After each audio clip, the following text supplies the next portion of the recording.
quórum regimental, declaro abertos os trabalhos e solicito ao senhor secretário que proceda à leitura da ata da última sessão. Ata da 36ª sessão ordinária realizada em 20 de novembro de 2002, presença do senhor ministro Marco Aurélio, vice-procurador-geral da República, doutor Haroldo Ferraz da Nóbrega. Pregoado os seguintes processos: ação penal, agravo regimental em suspensão de segurança, reclamação e recurso extraordinário. Em discussão a ata, sem observações, declaro aprovada. A indicação do gabinete do ministro Gilmar Mendes para a retirada de pauta das ações diretas de inconstitucionalidade 1661 e 1922, né? São retiradas, portanto, de pauta por determinação de Sua Excelência. Aí vamos chamar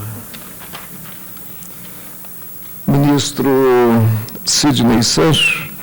Vossa Excelência é relator do conflito de competência 7.127, originário de Santa Catarina, suscitante o juiz de direito da comarca de Criciúma, suscitado o Tribunal Superior do Trabalho.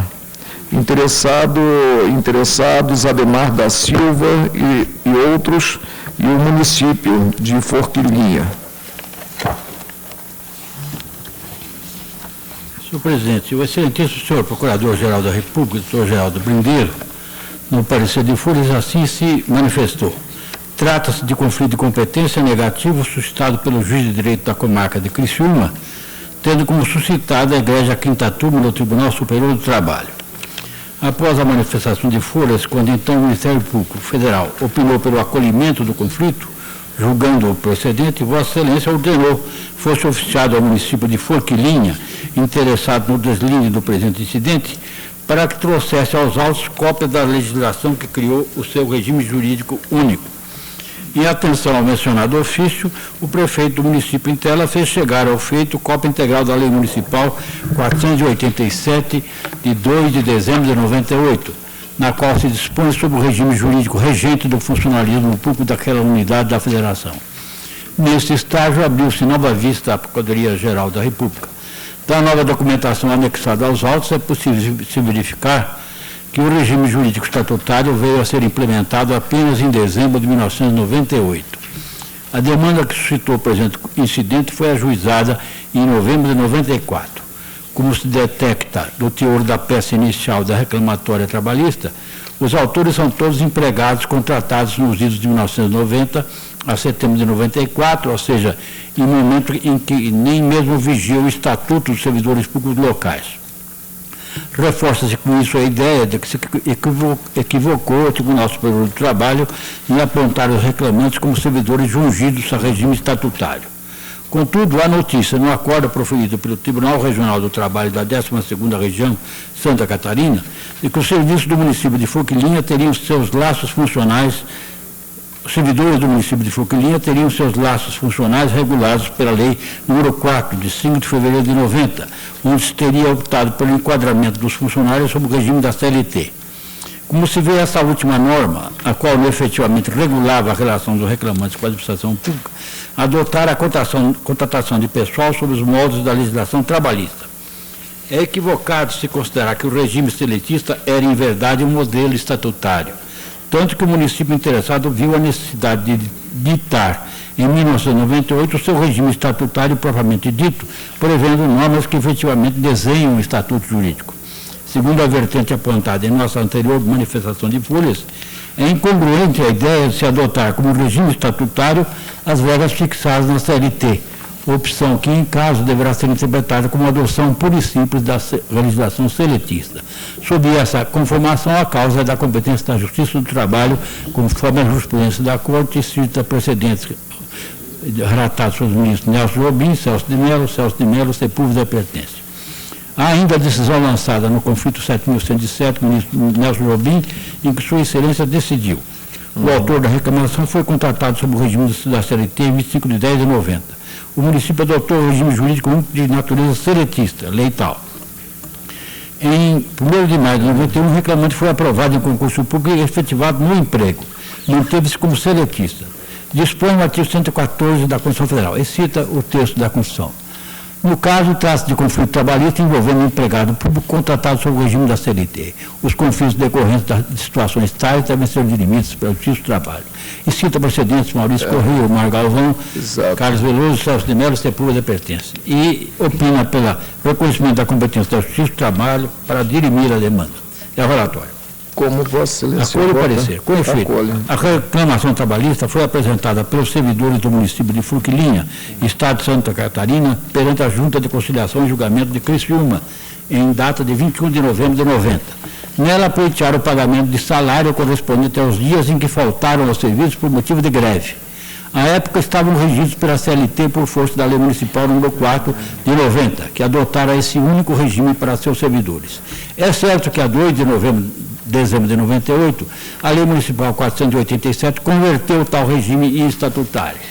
Mas o que importa é que, à época da reclamação, estavam sujeitos à CLT por força da Lei Municipal então vigente. E o que pleiteiam é o pagamento dos dias em que faltaram ao serviço por motivo de greve no período de 5 de maio de 94 a 31 de maio de 94, ou seja, quando vigorava tal regime. Competente, portanto, para o processo de julgamento da reclamação é a Justiça do Trabalho, nos termos do artigo 114 da Constituição Federal. Nesse sentido, é a jurisprudência do Supremo. Suposto julgo procedente o conflito e competente o suscitado, Tribunal Superior do Trabalho, para prosseguir no julgamento da causa, como lhe parecer de direito. Ministro Gilmar Mendes, como vota? Ministro Ellen Grace, ministro Maurício Correia, ministro Carlos Veloso. Também eu subscrevo o voto do relator, regime jurídico único, o município adotou como tal a consolidação das leis do trabalho, portanto, competente para julgar controvérsia decorrente desse regime é a Justiça do Trabalho. O tribunal, por unanimidade, julga o conflito de competência, assentando a competência da Justiça do Trabalho.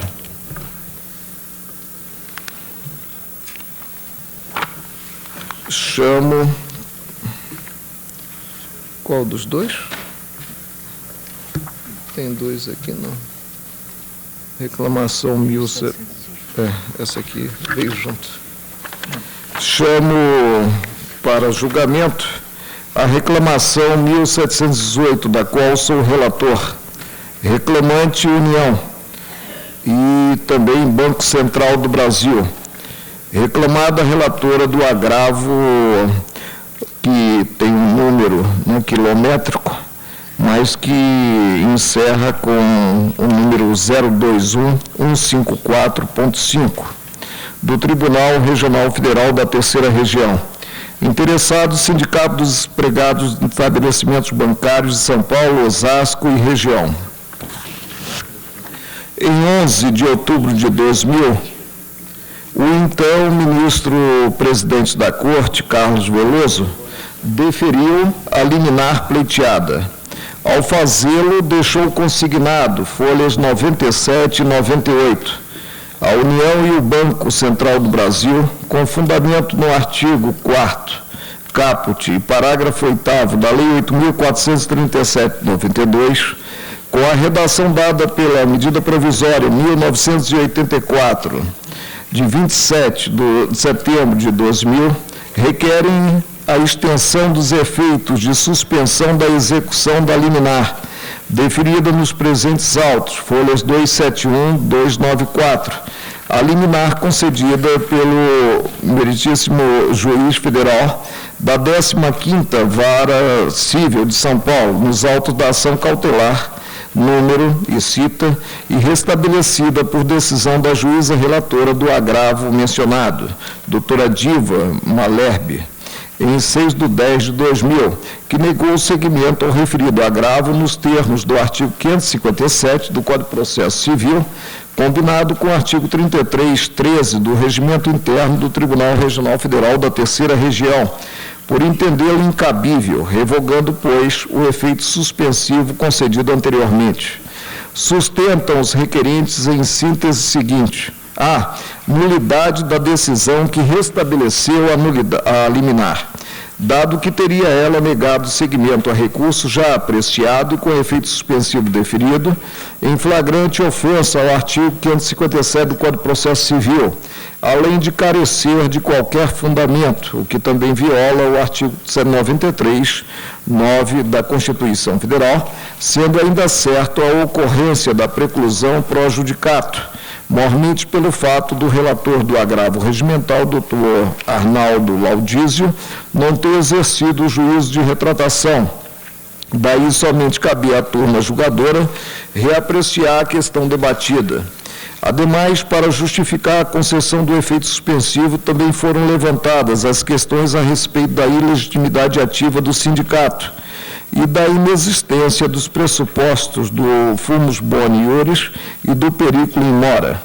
B. Cabimento do presente pedido de extensão nos termos do artigo 4º, parágrafo 8º da Lei 8437/92, com a redação dada pela medida provisória 1984, de 27 de setembro de 2000, tendo em vista que as liminares em apreço têm objeto idêntico, bem assim existe a superveniência de liminares, consoante a decisão proferida por esta presidência em 6 de setembro de 2000 e que transitou em julgado em 2 de outubro de 2000, em face da citada decisão proferida pela juíza Diva Malherbe, em 6 de outubro de 2000, que restabeleceu liminar nos autos da ação cautelar número tal, cujo objeto é o mesmo daquela suspensa por essa presidência nos presentes autos.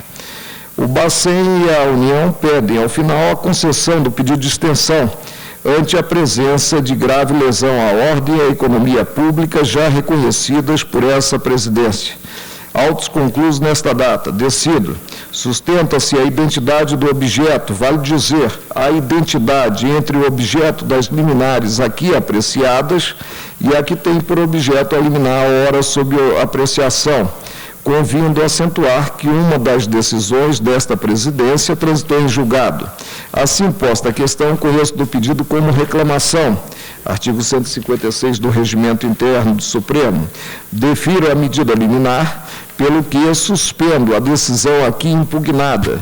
Assim procedo porque já reconhecida por esta presidência a possibilidade de grave lesão à ordem e à economia pública, certo que uma das decisões em que tal foi reconhecido transitou em julgado. Requisitem-se informações que serão prestadas no prazo de 5 dias. Comunique-se e publique-se. A folha 110 a 112 foram anexadas as informações da juíza Diva Preste Marconi Malherbe, a integrante do Tribunal Regional Federal da Terceira Região. Sua Excelência esclarece que o juiz federal Arnaldo Laudísio, convocado para substituí-la em período de licença, concedeu no julgamento do agravo de instrumento efeito suspensivo relativamente à liminar deferida na ação cautelar e nominada número tal. Seguiu-se a interposição de agravo, havendo o juiz convocado mantido a decisão. Afirma que, ao retornar da licença, foi instado a falar nos autos e acabou por negar seguimento ao agravo de instrumento, por entender não ser a medida, aspas, meio adequado para suspender a execução de liminar ao fundamento de grave lesão à ordem pública. Fecho aspas. O Sindicato dos Empregados em Estabelecimentos Bancários de São Paulo, Osasco e região interpuseram agravo contra o ato de folhas 97 e 98, que implicara o deferimento da liminar, tendo o plenário, em 1º de março de 2001, lhe negado provimento. A entidade sindical protocolou também a impugnação de folha 131 a 141, na qual defende a própria legitimidade, por ser a autora da ação cautelar inominada em que é concedida a medida cauteladora, cuja suspensão buscam a União e o Banco Central do Brasil. Aponta, preliminarmente, a impossibilidade de o relator conhecer do pedido de extensão de efeitos da decisão proferida na petição 2089-DF, como reclamação, pois em momento algum os autores alegaram que a deliberação da juíza Diva, aspas, estava a invadir a competência deste egrégio Supremo Tribunal Federal e não observou a autoridade de suas decisões, notadamente daquela proferida nos autos da petição 2089, requisitos essenciais para o cabimento da reclamação. fecho aspas, não teria havido pleito alternativo de recebimento do pedido como reclamação, aspas, até porque, no caso, os requerentes visam, sob a alegação de grave lesão à ordem e à economia públicas, tão somente a suspensão da eficácia da liminar estabelecida em virtude da decisão que negou seguimento ao agravo de instrumento. Fecho aspas.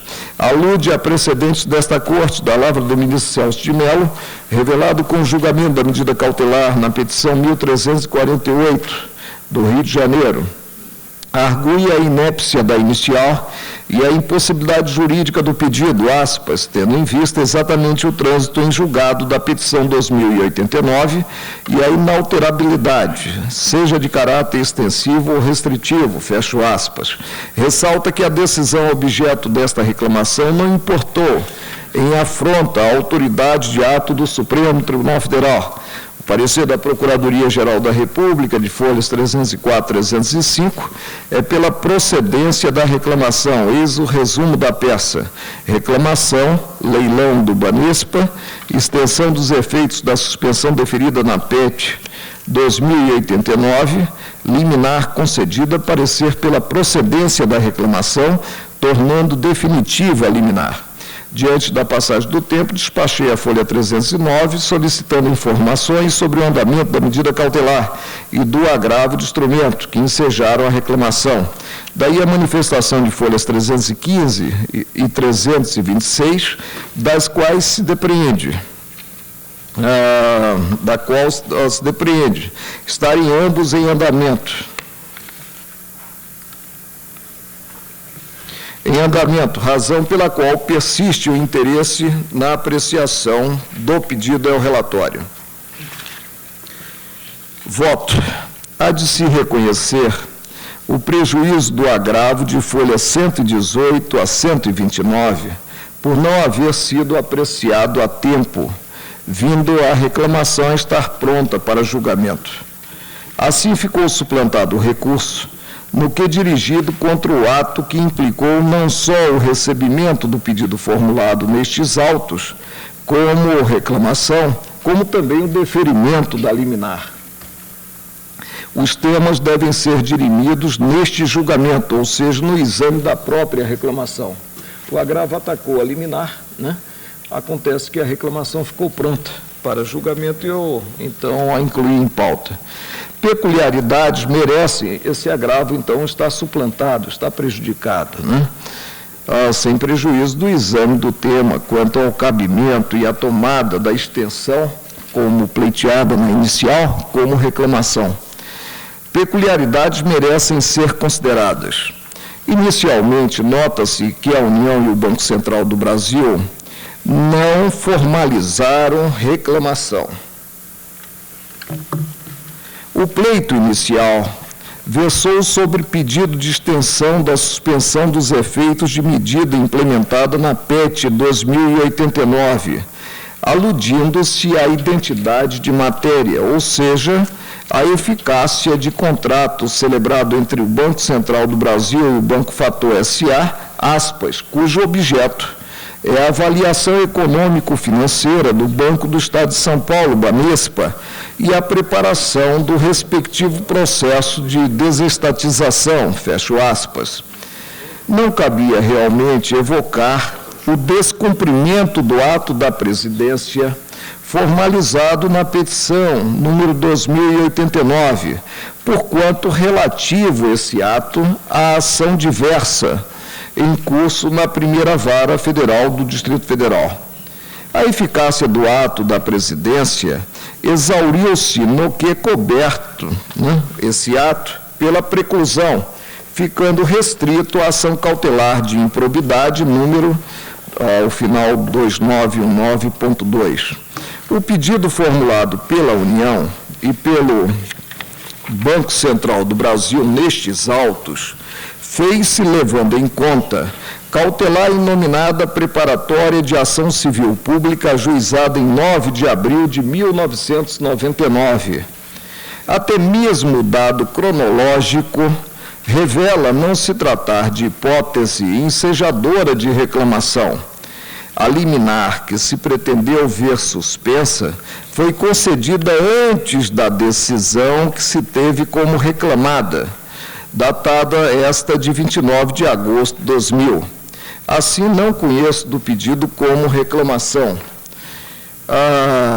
Aí eu digo aqui, para concluir, a consequência lógica é o retorno dos autos à presidência para que seja examinado o pleito, tal como formulado pelo Banco Central e pela União, de extensão, pois, tendo em vista o instituto da reclamação, o ato foi praticado sob o ângulo simplesmente acautelador e persistirá até que ocorra a análise da extensão pretendida, ou seja, fica de pé a liminar deferida na reclamação, né?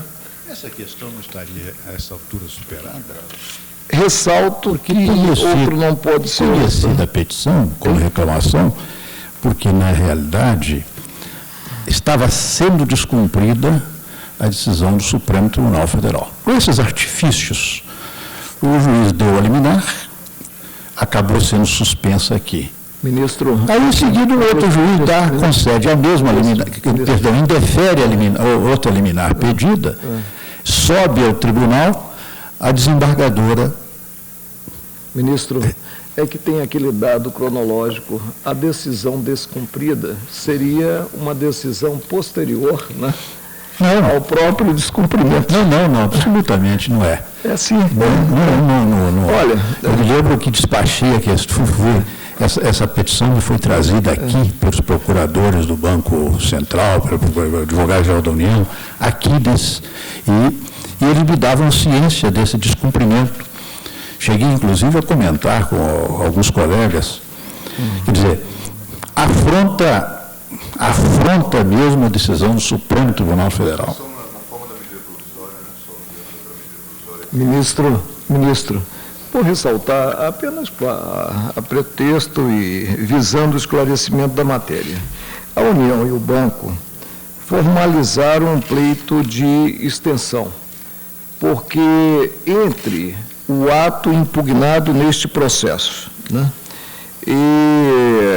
e a data em que ele surgiu, né, houve realmente a decisão de Vossa Excelência na PET 2089. Só que aí, né, esse pleito, ou seja, o pleito rotulado como de extensão daquela liminar que Vossa Excelência deferira, né, foi tomado como reclamação. Agora, de qualquer forma, mesmo abandonando o problema cronológico, né, nós teríamos esse aspecto. É possível ter descumprimento de decisão quando essa decisão diz respeito a um processo diverso. E surgiu no mundo jurídico uma outra ação em que implementada uma providência acauteladora. Tem que se entender a situação no momento. Ali havia realmente como que uma batalha de liminares que eram concedidas. Inclusive, esse não foi o único caso, não. Tivemos outros. Julgamos até no plenário.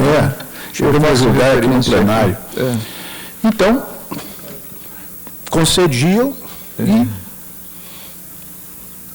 tinha o beneplácito de juízes de segundo grau. Então, eu achei aquilo realmente uma afronta à autoridade do Supremo Tribunal Federal.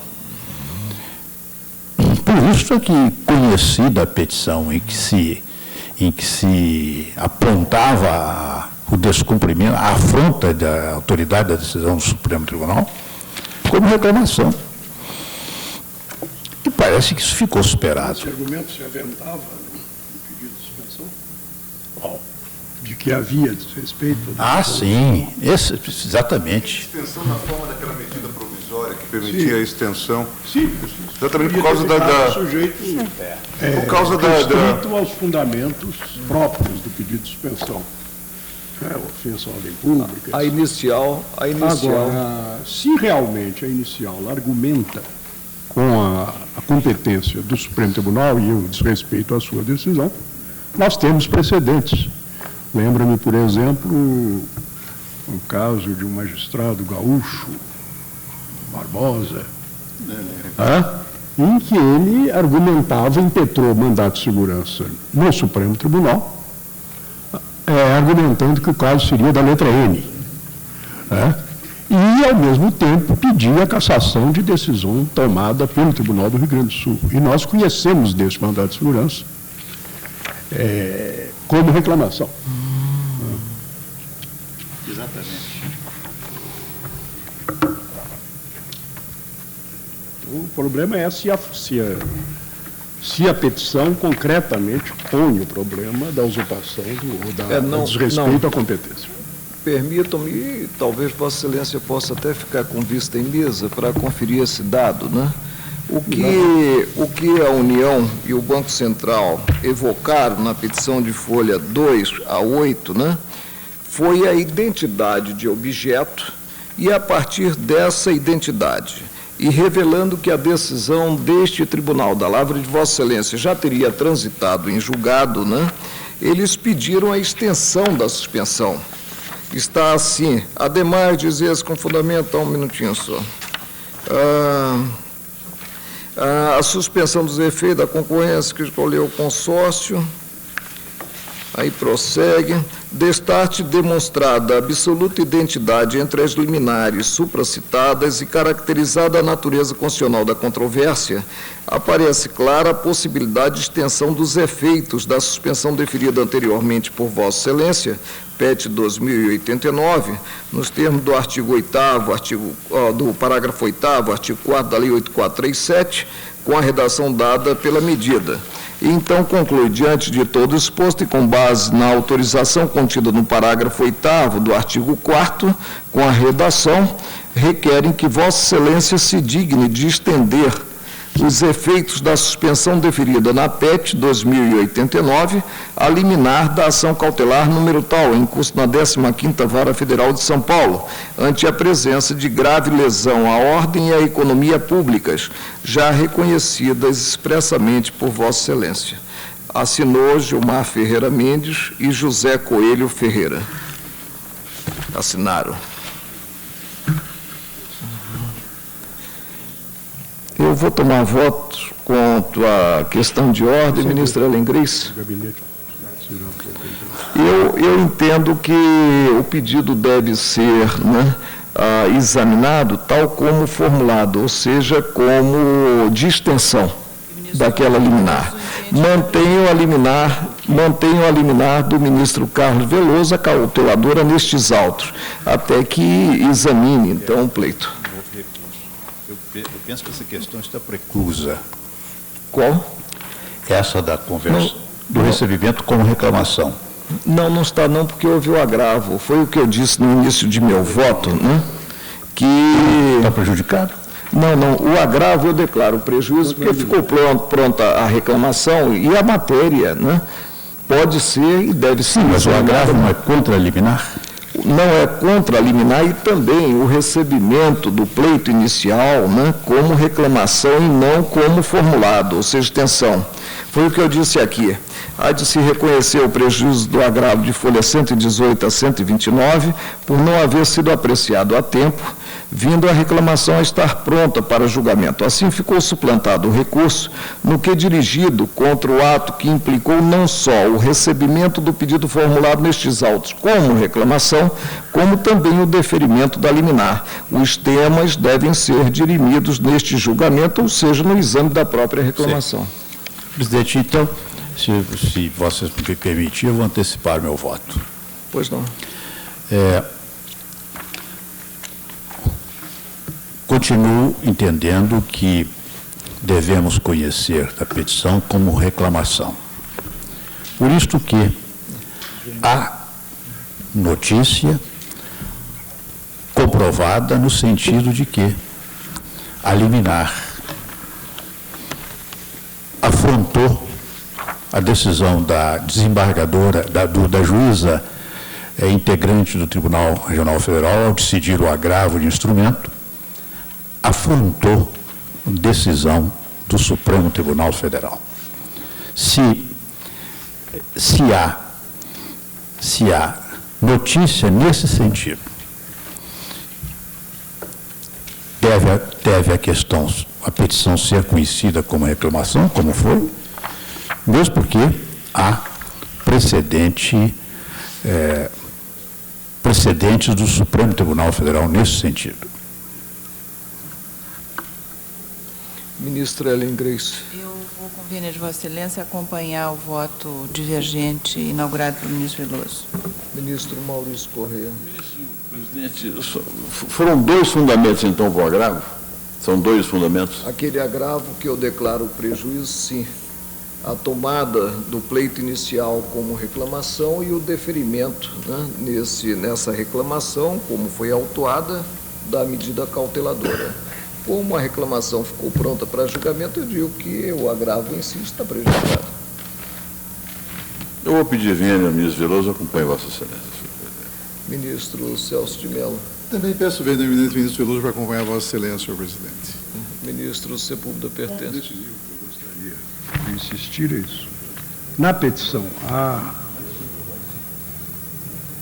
alusão, denúncia Desrespeito, não há alusão ao desrespeito do que decidido. Apenas se evoca a identidade de objeto. Se pede a extensão, meu Deus, da decisão proferida, não há. Se se pede a extensão, é porque a decisão a estender não compreendia. A parte ou... Ministro, a questão, se Vossa Excelência me permitir, eu vou pedir vista dos autos, que vou fazer uma análise melhor. Vai aceitar a minha sugestão de vista em mesa ou... Não, vista regimental. Vista regimental. Então, eu proclamo que o tribunal, após os votos do relator, do ministro Maurício Correia e do ministro Celso de Mello, assentando o prejuízo do agravo e recebendo o pedido inicial como extensão de suspensão de liminar, e dos votos dos ministros Carlos Veloso e Ellen Grace, né, recebendo o pleito como reclamação, pediu vista o ministro Carlos Veloso. Fica meio contraditório, né, eu consignar o voto dele, mas posso consignar, não posso, ministro, seu voto inicial? Pode. Tá. Aqui é 396, depois chamamos então, está presente, não, a extradição, a extradição é um pleito para deixar para a próxima sessão.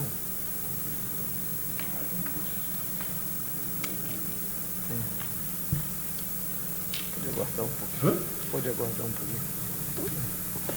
Então vamos deixar para a segunda parte aí, por favor. Deixar para a segunda parte. O que vai jogar agora? O advogado está vindo aqui todas as sessões há um mês. Ponderação do relator. Ponderação do relator, para deixar para a próxima. Extradição, realmente é um mês. Mas, ministro Pertence, o ministro ilustre advogado está aqui presente já há algum tempo. Era minha intenção até falar com Vossa Excelência antes, mas não tive o prazer de encontrá-lo, para fazer um apelo para que fosse julgado na sessão de quarta-feira. Vossa Excelência antecipou o seu pedido de vista o ministro Gilmar, a ministra Ela, o ministro Jobim e o ministro Gilmar, que se encontram presentes, de modo que, como eu presinto que Vossa Excelência, como sempre faz, deve trazer uma bela tese. Teria que ter poupado a madrugada desta. Eu gostaria que... Lendo literatura libanesa. Eu gostaria que Vossa Excelência já tinha até feito um apelo ao presidente, deixasse para quarta-feira, já o advogado está presente, fica cientificado. A do Rio, a de sustentação.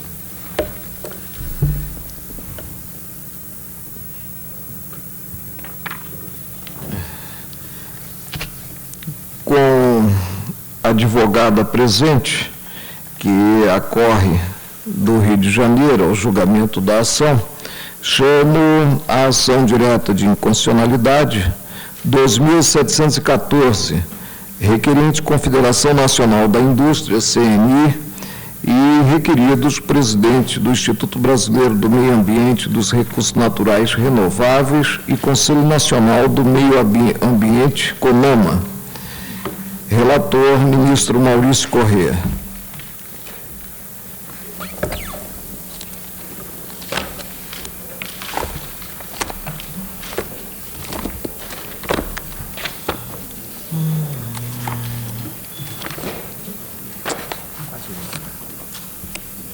Deixa que eu chego lá, Rafa, calma. 2.714. 2.700. Hein? 2.714. Pois é, será que eu não pus isso aqui, gente? Foi. Estava fora da hora.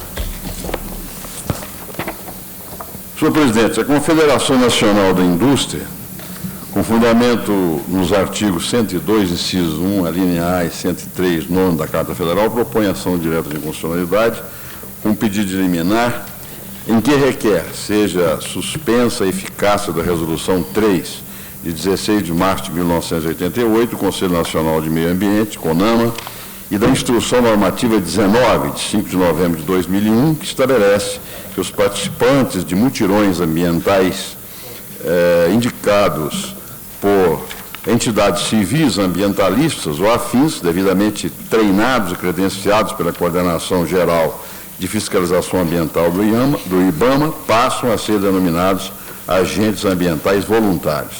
E a seguir eu transcrevo o texto das duas normas no relatório que está distribuído aos colegas.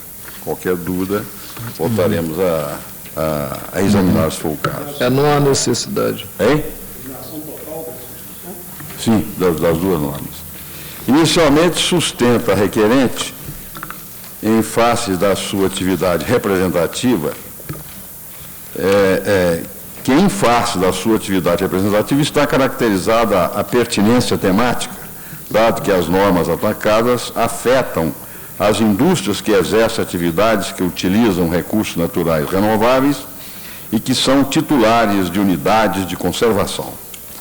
Aduz em seguida que tais os dispositivos delegam competência a particulares para o controle e fiscalização de uso de recursos naturais renováveis, atividade típica do poder político, de polícia, reservado exclusivamente à administração pública e, por isso mesmo, indelegável. Tem como violados os artigos 5º, 2, 18, 61, 84, 6º e 174 da Constituição Federal. O IBAMA prestou as informações constantes de folhas tais, das quais assevera que, na forma do artigo 225 da Carta da República, não há impedimento para que entidades civis ambientalistas auxiliem o poder público nas atividades de controle e fiscalização do uso de recursos naturais renováveis.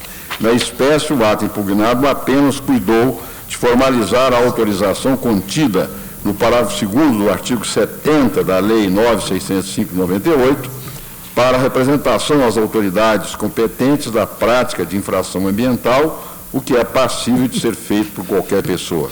Ressalta o Instituto que a possibilidade de retenção dos instrumentos utilizados só pode realizar-se por agentes públicos e, por conseguinte, não pode ser classificada como atribuição outorgada a particulares.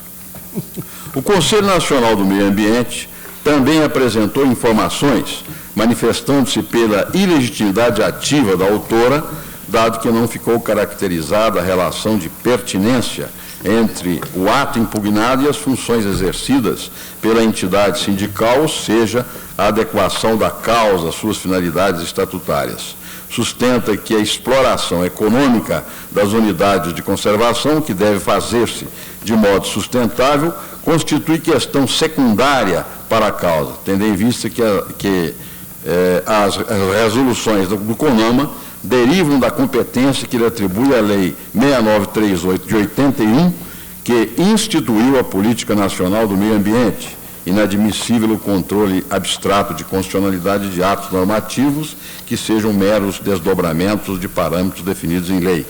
No mérito, conclui que a resolução objeto do pedido apenas deu concreção ao preceito constitucional que impõe à coletividade o dever de defender e preservar o meio ambiente, encontrando amparo ainda no parágrafo 2º do artigo 70 da Lei 9605.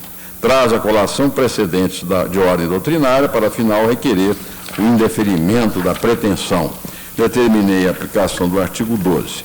O advogado-geral da União, José Bonifácio Borges de Andrada, sugere o não conhecimento da ação por falta de correlação necessária entre o seu objeto e a atividade de representação da requerente. Entende que os artigos 15, 16 e 21 da Lei 99/85, invocados na inicial, apenas consideram a possibilidade de uma área privada constituir-se em reserva de proteção ambiental, inexistindo desta forma qualquer elemento capaz de demonstrar legítimo interesse jurídico para o pedido. Ademais, a alegada ofensa a dispositivo da Constituição, se existente, seria reflexa, porquanto os atos normativos impugnados decorrem de atribuições fixadas para o ente público requerido por força de lei ordinária.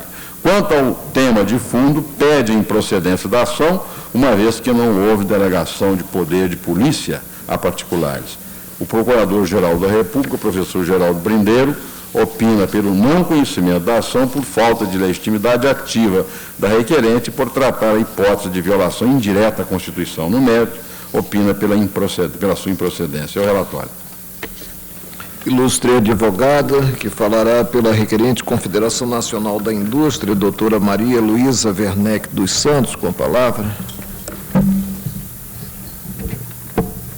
Excelentíssimo senhor presidente, excelentíssimo senhor procurador da República, excelentíssimos senhores ministros.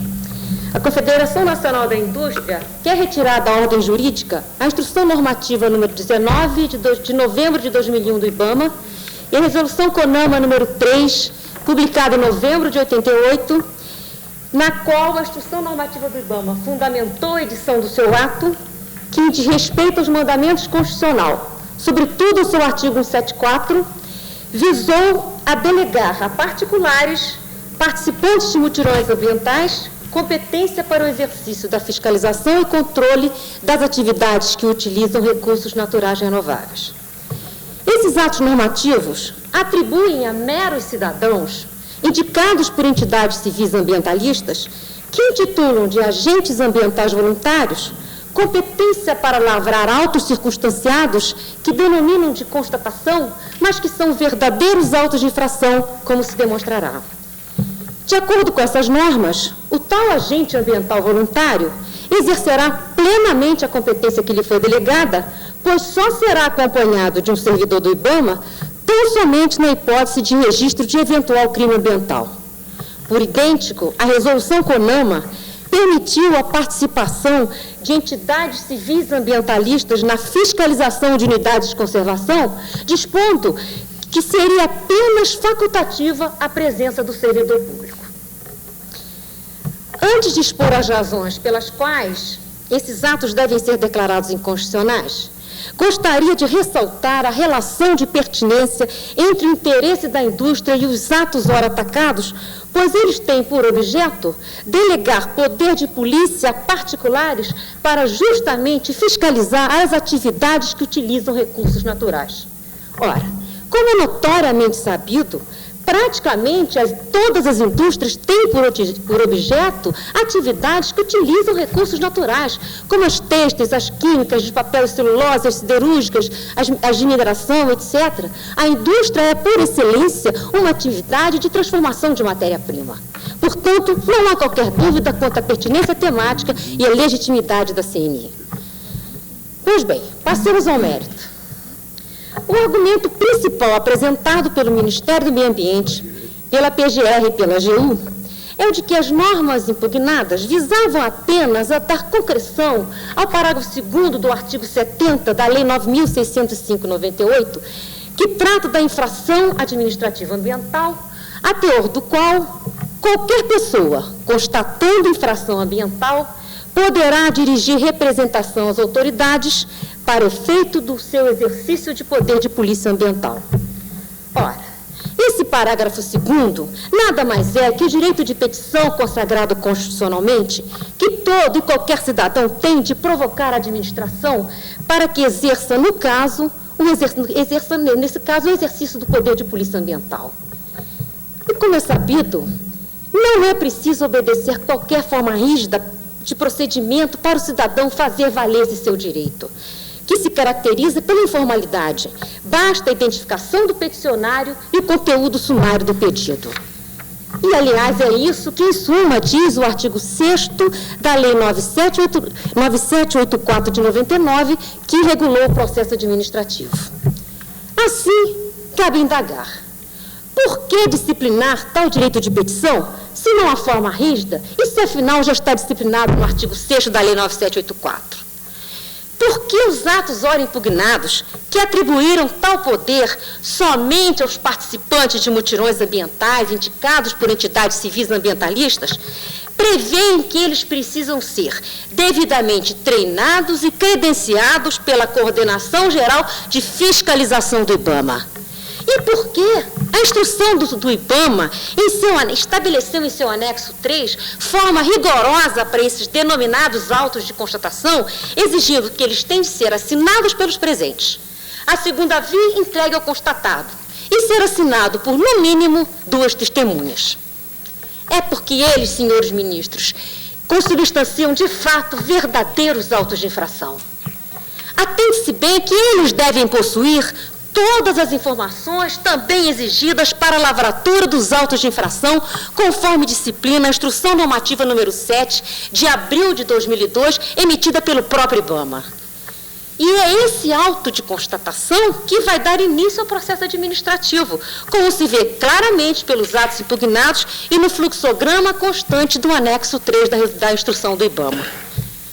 Além disso, veja-se que não há nos atos impugnados a previsão de impor à autoridade ambiental o dever de apurar a notícia dâmine para que possa, ela sim, exercer o seu poder de polícia ambiental.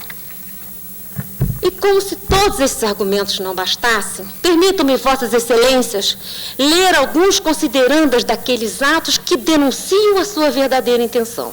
Confira-se. Considerando a necessidade de definir a competência dos participantes dos mutirões ambientais promovidos por entidades civis ambientalistas.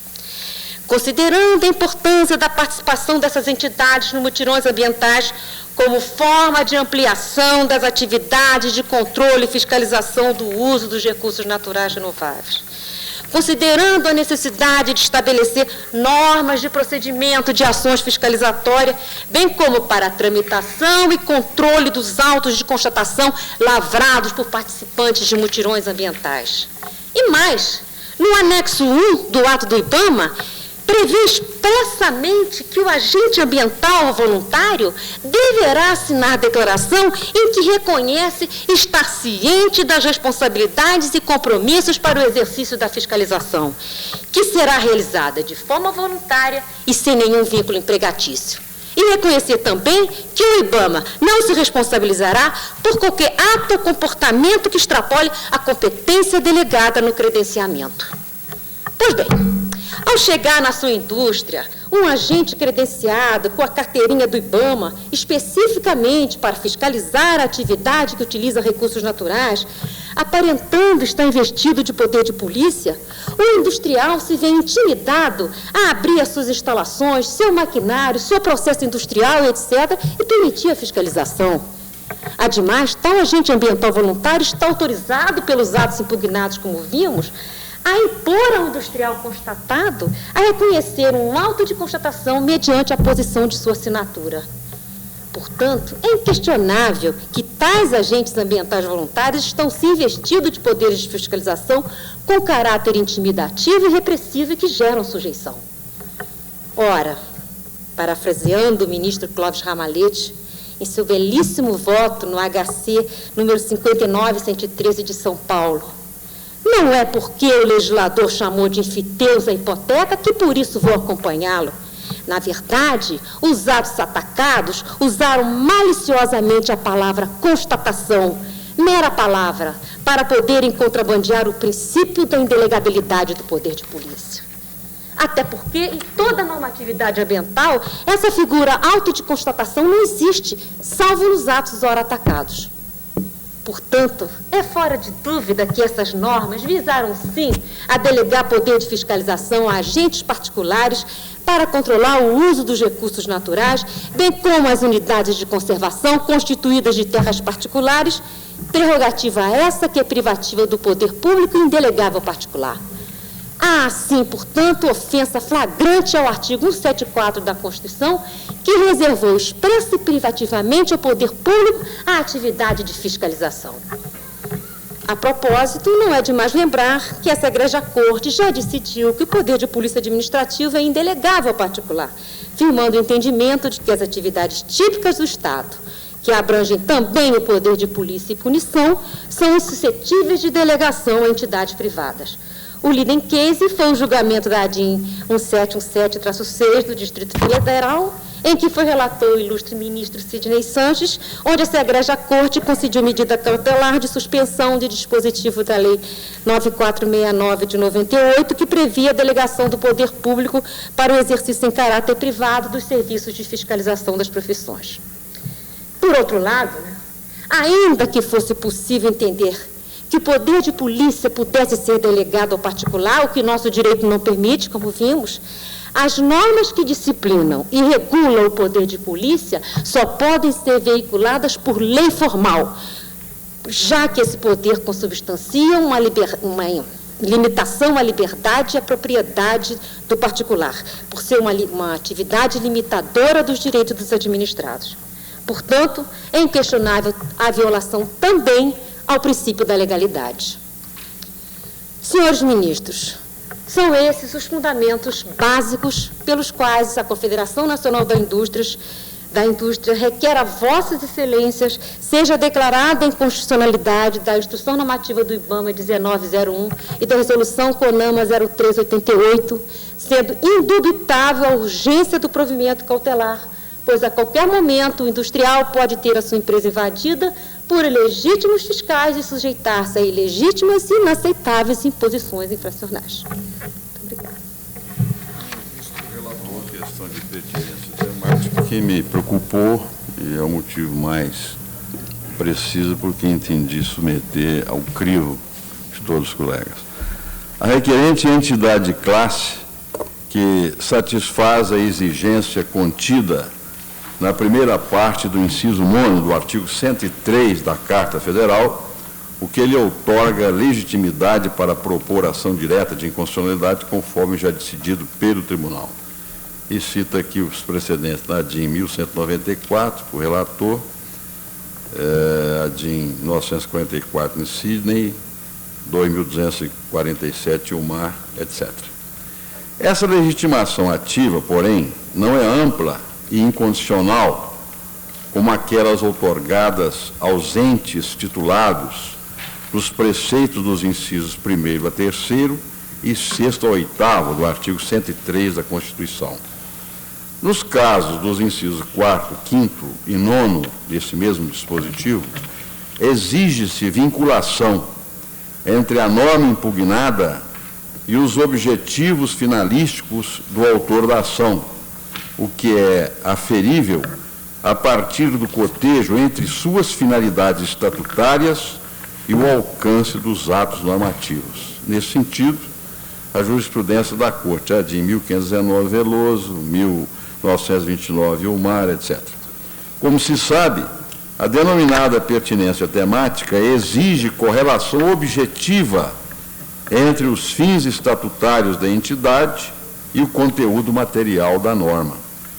As entidades de classe são instituições que representam interesses particulares, desprovidos de generalidade que os habilite a provocar ilimitadamente o controle concentrado de constitucionalidade dos atos normativos, daí decorrendo a exigibilidade de tal pressuposto.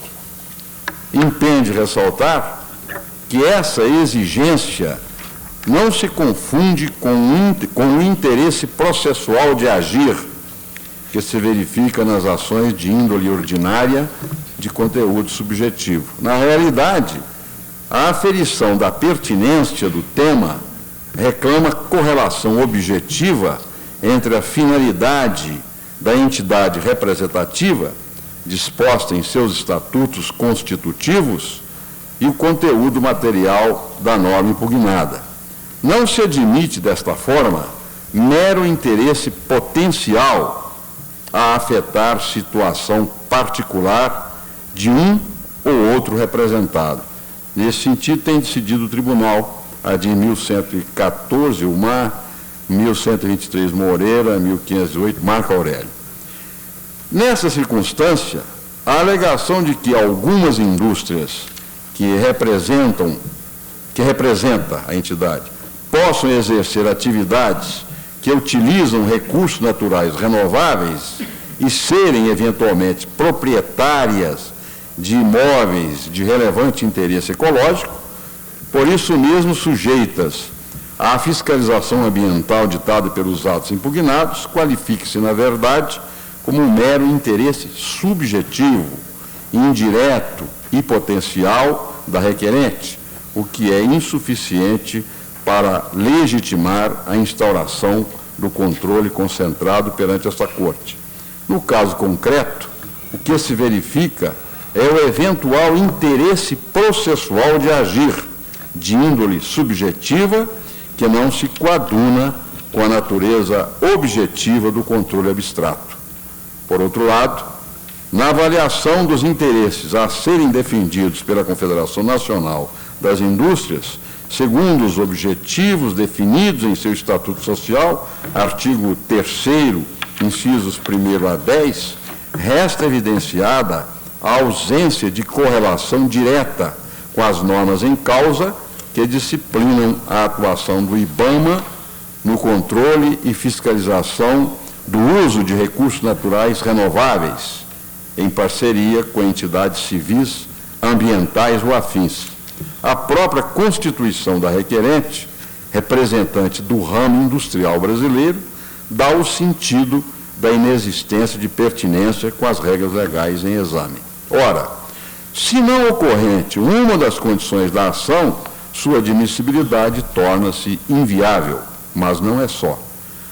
Ainda que se pudesse ultrapassar esta questão, remanesceria a hipótese de não cabimento da ação em virtude da natureza secundária das normas atacadas. Em tais casos, quando resoluções e instruções normativas não regulamentam diretamente dispositivos constitucionais e, assim, somente por via oblíqua, podem atingir a Carta Federal, essa Corte tem entendido que não estão elas sujeitas ao controle abstrato de constitucionalidade. Em cautelar, Veloso 311, a de 2006, de que fui relator, e agravo Nadim 531, Celso, etc. Um rápido intervalo e já voltamos com Justiça em Ação.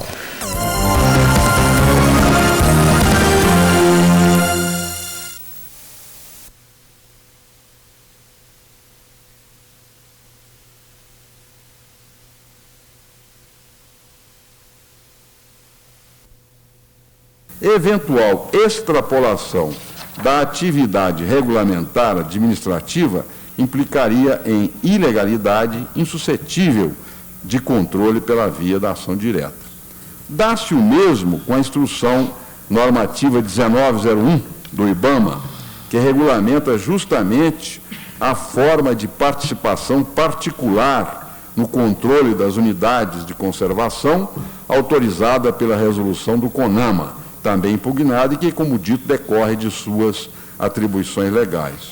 O ato normativo, por outro lado, cuidou de regulamentar a formalização das denúncias de infração ambiental feitas por quaisquer cidadãos, conforme a autorização dada pelo parágrafo 2º do artigo 70 da Lei 96/05 de 98, bem como a cooperação de entidades não governamentais, chamadas ONGs, organizações privadas e pessoas físicas, nas ações de monitoramento manutenção e outras atividades de gestão das unidades de conservação, tal como previsto no inciso 4º do artigo 5º da Lei 9.985 de 2000, que instituiu o Sistema Nacional de Unidades de Conservação da Natureza. Como se vê, as normas impugnadas decorrem das atividades administrativas atribuídas às entidades requeridas pelas mencionadas leis, em especial a Lei 6938. Conforme asseverou o Procurador-Geral da República, aspas, se ofensa pudesse ser constatada, seria apenas de forma indireta, o que, inclusive, inocorre na espécie. Possível excesso desses órgãos em relação à sua competência resultaria do confronto da lei que lhes conferiu tais atribuições, circunstância que impede a admissão de controle abstrato de constitucionalidade desses atos normativos. Concluindo, quer em face da ilegitimidade ativa da requerente, quer em razão da natureza secundária dos dispositivos atacados, tenho como inadmissível o cabimento da ação. Ante essas circunstâncias, dela não conheço. Ministro Gilmar Mendes, como vota Vossa Excelência? Senhor presidente, eu já anotei em alguma oportunidade uma certa preocupação com este requisito relativo à pertinência temática. Tenho certo temor que, dependendo do rigor com que se adote esta exigência, acabe-se por esvaziar a legitimação que se confere às confederações sindicais e às entidades de classe de âmbito nacional. Se se adotar, ao contrário, um critério extremamente flexível, talvez ele perca a sua utilidade utilitária, se quisermos aí a tautologia, que é a prática de uma jurisprudência notoriamente defensiva desta Corte, tentando evitar que se convole a ação direta de inconstitucionalidade numa eventual ação popular de inconstitucionalidade. Mas vejo com muita dificuldade essa possibilidade de segmentação e de afirmação de que a Confederação Nacional de Indústria, eventualmente, não possa ter o interesse impropriamente aqui chamado, o relator já ressaltou como se trata de interesse jurídico, de fazer impugnação em matéria de meio ambiente, porque, a rigor, se nós acompanharmos toda a discussão da modernidade, teremos que constatar que este é, inclusive, um desses embates quase que prosaicos desse tipo de atividade industrial e atividade meio ambiente, de modo que eu não acompanho o eminente relator nesta questão relativa à pertinência temática. Eu reconheço a pertinência temática. E quanto ao caráter do ato atacado, o segundo fundamento? Eu acho que nós uma por uma. Então vamos à pertinência primeiro, né, que está ligada à legitimação. Eu gostaria de falar exatamente sobre isso. Parece que a questão da possibilidade jurídica da ação precede a questão relativa à legitimidade, porque se a ação é descabida, ninguém pode propô-la, nem interessa saber quem pode propô-la. A possibilidade jurídica da ação é tida como a primeira condição da ação. A segunda é a legitimidade, a terceira é o interesse. A rigor, nos processos, quase sempre, nós começamos pelo exame da relação processual, né, para depois irmos, né, ao tema de fundo e verificar se o pleito formalizado, por quem é parte legítima, né, se está agasalhado, em tese, pela ordem jurídica. Né? Pois é, sem querer ser processualista. Não, se a ação é descabida, que interessa saber quem pode propô-la? Sim, mas para examinar se é descabida... Não, é descabida com relação... Nós temos que admitir a ação. Relação processual. Exatamente. Sim, mas digo, é a primeira condição que se examina. É a temática, se tem legitimidade ou não. Não. Vejam bem, antes da lei do divórcio, se alguém propusesse uma ação de divórcio, o que é que o juiz faria? Não, mas aí... Ministro, só queimando uma etapa, né? Mas aqui diz respeito, por exemplo, à capacidade de estar em juízo, o elo considerado o direito substancial, né, envolvido na espécie e até a capacidade postulatória. Uma cobrança de dívida de jogo. Proposta ação de cobrança de dívida de jogo. Se não é admissível a ação de cobrança, por que eu vou perguntar? Mas para dizermos se é admissível ou não a ação proposta, nós temos que primeiro definir se a pessoa pode estar em juízo, e pode estar em juízo com algum elo. Isso é dado de processo, não é de fundo. Imagine se o incapaz não é? propõe uma ação desse tipo. Vossa Excelência vai decidir primeiro. Se é uma ação que o ordenamento não admite, pouco importa quem possa propô-la. Essa é a questão. E o que eu disse ao ministro Maurício, no segundo fundamento, que eu acolho, é de que a ação é descabida, porque é contra a instrução normativa e é contra uma deliberação. Mas Vossa Excelência não concorda com a ordem das matérias, constante do voto do relator. Constante do voto do relator. Ele já antecipou que, com relação à pertinência temática, ele acha possível. Eu também acho. Acho que a CNI tem legitimidade, tem pertinência temática. Agora, o que é descabido é a ação.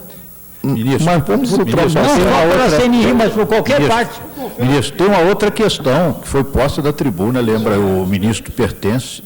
A matéria de reserva legal. De reserva legal. Isso independe de ser decreto, de ser instrução normativa. Veja como é importante examinar primeiro o tema tem envergadura maior, né? Mas o decreto diz que está cumprindo, veja bem. Mas aí, ministro... Se refere a uma resolução do CONAMA. Foi o que a ilustre advogada apontou da tribuna, citando o Ramalhete. Se refere a um decreto.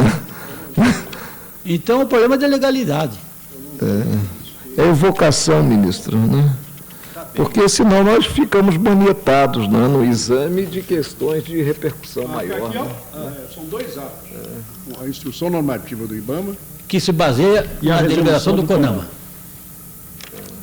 Ministro, concorda em apreciar? Porque nós vamos chegar ao tema de qualquer forma, né? A pertinência e concorda, ministro? Bem, eu só vou inverter no meu voto. Sim. Ministra Ellen Grace. Então, relativamente à pertinência temática, convênia do ministro Gilmar, cujas preocupações eu realmente conheço desde há muito tempo, a convênia de Sua Excelência, eu acompanho o relator, porque também não vislumbro pertinência temática estrita entre os dispositivos atacados e as finalidades e objetivos da confederação autora. Pode ser que uma ou outra empresa industrial efetivamente possa ter interesse nesse tipo de regulamentação, mas não é o genérico da indústria brasileira. Eu, portanto, reconheço a ausência de pertinência temática e acompanho o relator nessa parte. Ministro Carlos Veloso. Senhor presidente, teríamos um interesse genérico da confederação. Quer dizer, não... É a Confederação Nacional das Indústrias Não Poluentes.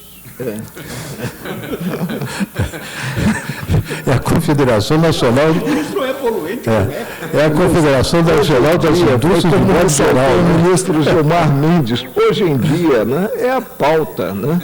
A questão do conflito entre indústria e meio ambiente. É uma colisão institucional. É a pauta, né? Uma confederação de indústria versus poder político. De maneira que eu vou pedir licença também ao senhor ministro Gilmar Mendes para acompanhar o senhor ministro relator. Ministro, pode, doutora Maria Luísa. O artigo 10 da Lei 6938 se refere obriga ao licenciamento ambiental todas as atividades que utilizam recursos naturais renováveis. E a indústria, ela está obrigada, toda a indústria está obrigada ao licenciamento ambiental, porque ela utiliza recursos naturais renováveis. Eu nem me preocupei em falar na poluição, porque é isso, a indústria toda utiliza recursos naturais, ela é transformadora de matéria-prima. Essa norma é especificamente dirigida à indústria. Não tem a menor dúvida. Está esclarecido. Ministro Celso de Mello. Senhor presidente, entendo, com a devida vênia do eminente ministro relator, que o requisito da pertinência temática está presente na espécie, seja pela própria natureza das atividades desenvolvidas pelas empresas que integram a categoria econômica representada por essa confederação sindical, seja pelo próprio conteúdo das regras veiculadas, quer em sede legal, quer no plano meramente administrativo. Então, para mim, que esse requisito qualificador da legitimação ativa para agir da CNI está presente na espécie. Portanto, sob esse aspecto, entendo configurado o vínculo de pertinência temática. Ministro Sepúlveda pertence. Senhor presidente, é sabido de todos que esse requisito de pertinência temática surge por construção do tribunal, embora em si mesmo seja heterodoxo na esfera do processo abstrato de constitucionalidade de normas. Fizemos pela amplitude do rol de legitimação do artigo 103 da Constituição, mas desde a primeira vez, quando assenti com esse instrumento de defesa da jurisprudência do tribunal, frisei, e tenho frisado, cansado os colegas com a repetição, de que não se trata de uma legitimação para o que se fosse um mandato de segurança coletivo. Mas mesmo na área do mandato de segurança coletivo, nós temos, por exemplo, assentado que uma entidade de classe pode, em mandado de segurança coletivo, defender o direito de setor da sua base social.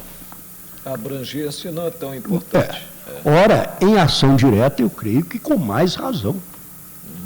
Se nós tiramos a legitimação da Confederação Nacional da Indústria, significa que nenhuma indústria poderá, pela via de sua representação sindical, ter acesso ao controle abstrato de constitucionalidade. Significa uma orfandade do controle de constitucionalidade para um setor que é necessariamente componente da base social da Confederação Requerente. Insisto, ela não é Confederação Nacional das Indústrias Não Poluentes. Ela é Confederação Nacional das Indústrias. E que indústria, setores da indústria, causam poluição, data vênia, havia numa das cartas de leitores, que é uma das tribunas mais interessantes hoje, de manifestação popular, a crítica, porque aqui se tem citado Nelson Rodrigues, eu continuo a citar, o maior orgulho, um dos maiores escritores brasileiros. Data vênia, o óbvio é ululante. De tal modo, senhor presidente, lembro, por exemplo, que conhecemos de ação direta da Confederação Nacional da Indústria, a de 1124, o relator, o eminente ministro Maurício Corrêa, para discutir problema de titularidade de honorários de sucumbência do advogado empregado. Ora, não é requisito do registro de comércio para haver uma indústria que essa indústria empregue advogados. No entanto, reconhecemos que é frequente indústrias terem o seu próprio corpo de advogados. Sem indagar o vínculo da doutora com a Confederação. Com a Confederação. A função do ministro pertence já é mais que Sim, mas eu estou pedindo a atenção da turma para isso que nós estamos castrando uma das vias de acesso à jurisdição constitucional. Não há outra forma, eu não concebo que um setor, e setor grande, setor difuso de indústria, Não é a indústria de tampa de caneta de plástico. É um grande setor difuso da indústria que tem problemas em face do poder de polícia do IBAMA. Celulose, por exemplo. Sim, dizer. Indústria, por definição, é transformação de matéria-prima tirados da natureza e, portanto, participantes do universo ecológico para transformá-las em produtos manufaturados. Eu peço todas as vênias, mas entendo que a hipótese excede aos exemplos mais radicais de aplicação restritiva ou ampliativa desse requisito de pertinência temática. Ministro Sidney Santos. Senhor presidente, meio ambiente há em todos os ambientes, inclusive o da indústria. Em todas as indústrias há meio ambiente. E se a fiscalização é de meio ambiente, inclusive das indústrias, eu entendo que há legitimidade para a Confederação Nacional das Indústrias tratar no controle concentrado de tema como esse. Também acompanho a divergência, subscrevendo o que foi dito quanto à vida gregária, a percepção desse conflito entre indústria, entre o avanço tecnológico e o meio ambiente. E o que ressaltado pelo ministro Sepúlveda pertence quanto à desnecessidade de abrangência no que a entidade de classe comparece e requer a declaração de inconstitucionalidade de um ato normativo. Dispensável é que esse ato normativo guarde pertinência e se aplique a todos os representados, né? E formo, portanto, com a dissidência, ressaltando que no dia de hoje eu vi que a cada 300 cigarros queimados tem-se derrubada uma árvore. Podemos prosseguir, ministro Sepúlveda, o ministro Gilmar Mendes, quanto ao segundo fundamento, o caráter dos atos atacados. Senhor presidente, este é um segundo desconforto da alma. Essa questão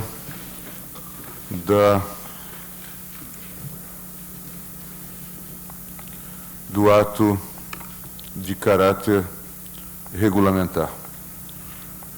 E eu vou pedir vista para examinar essa questão.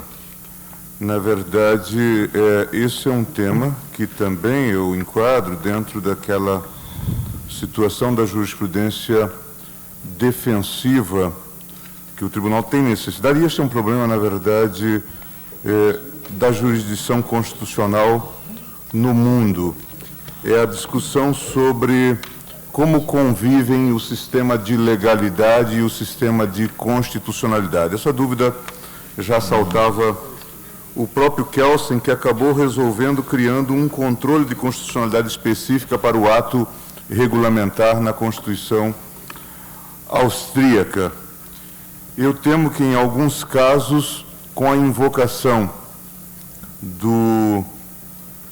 da relação lei-regulamento e dessa inconstitucionalidade de segundo grau, nós acabemos por comprometer o próprio princípio da legalidade. Portanto, prometendo trazer isto, talvez já na próxima semana, eu pediria vênia para pedir vista.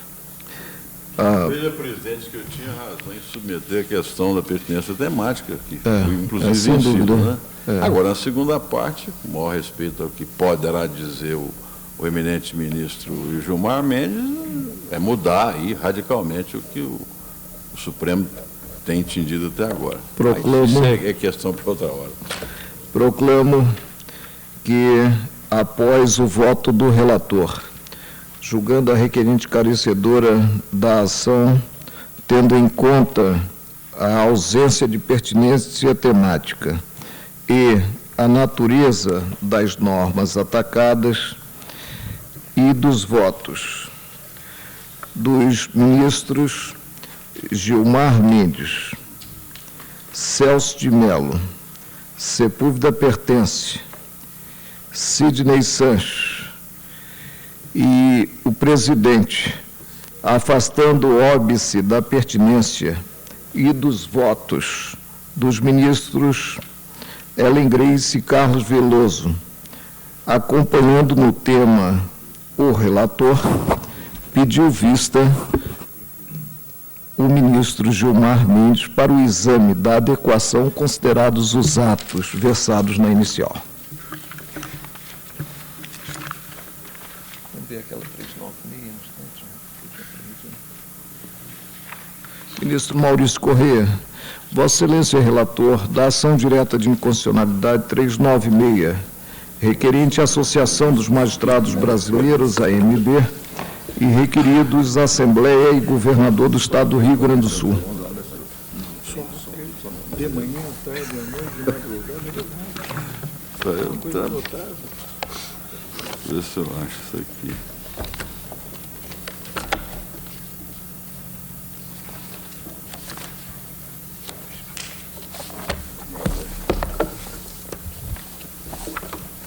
A Associação dos Magistrados do Brasil, a ABM, propõe ação direta, um pedido de liminar, tendo por objeto os artigos 74, parágrafo 1º e 2º, e 109.3 da Constituição do Estado, 62 e parágrafo 1º da Lei 6536 de 73 e 43, parágrafos 1º e 3º da Lei 7705 de 82.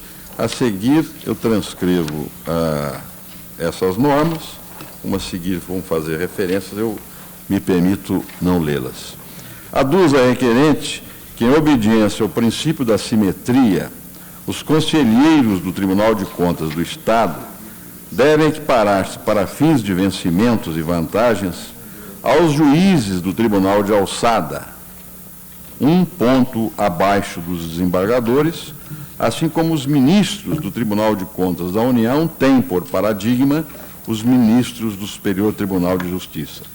Daí a inconstitucionalidade da expressão vencimentos e vantagens, contida no parágrafo 1º do artigo 74 da Constituição do Estado. Na mesma linha, sustenta que não se poderia equiparar para o efeito de vencimentos e vantagens os auditores do Tribunal de Contas do Estado quando em substituição aos conselheiros e no exercício das demais funções dos titulares, aos juízes do Tribunal de Alçada. Acena com a inconstitucionalidade parcial do parágrafo 2º do artigo 74, por violação ao artigo 37.13 da Carta Federal.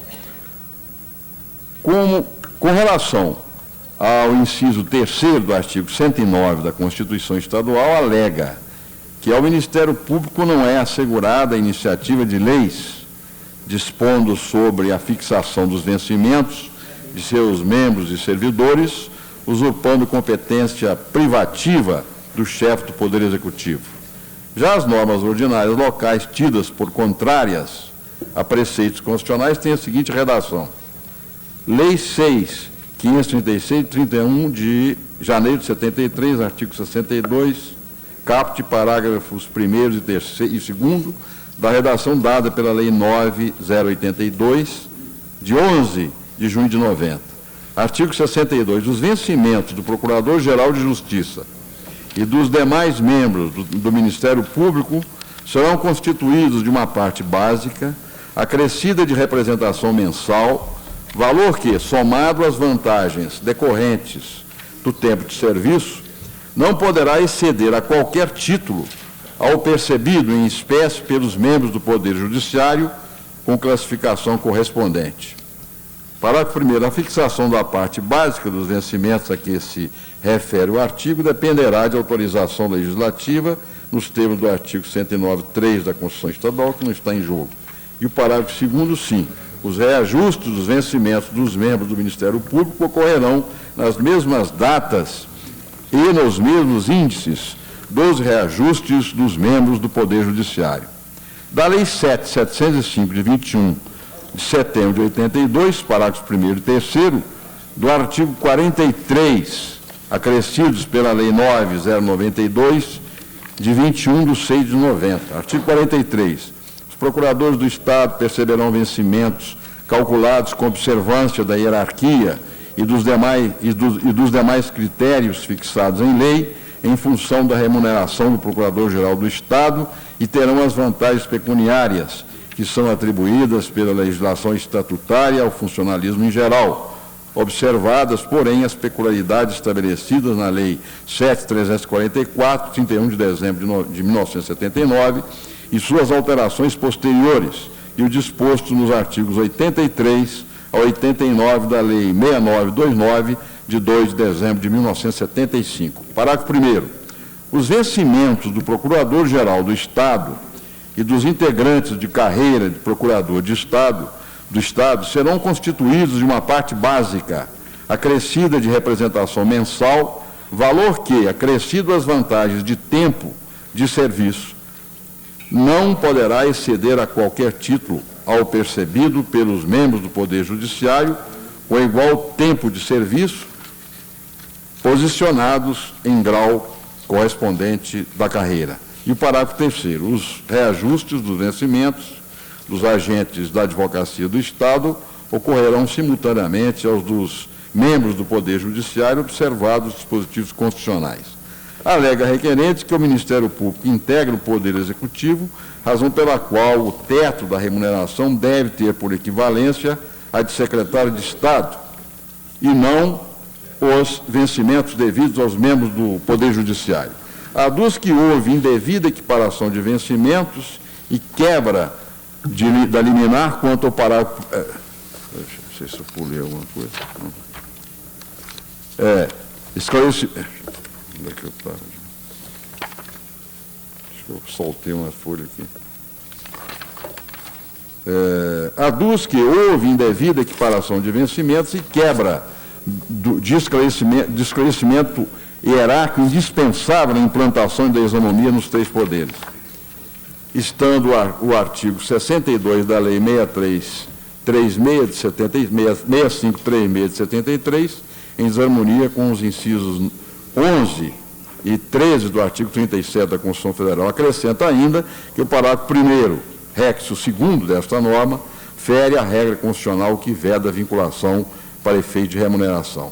Pelas mesmas razões antes deduzidas, sustenta a autora a inconstitucionalidade dos parágrafos 1º e 3º do artigo 43 da Lei 7705 de 82, que estabelecem a equiparação dos vencimentos dos procuradores do Estado aos membros do Poder Judiciário, com violação aos incisos 11, 12 e 13 do artigo 37 da Carta da República. Por ocasião do julgamento do pedido cautelar, o tribunal proferiu a seguinte decisão.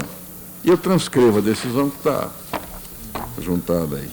Instado a manifestar-se, o governador do Estado sustenta inicialmente a ilegitimidade da requerente por falta de interesse.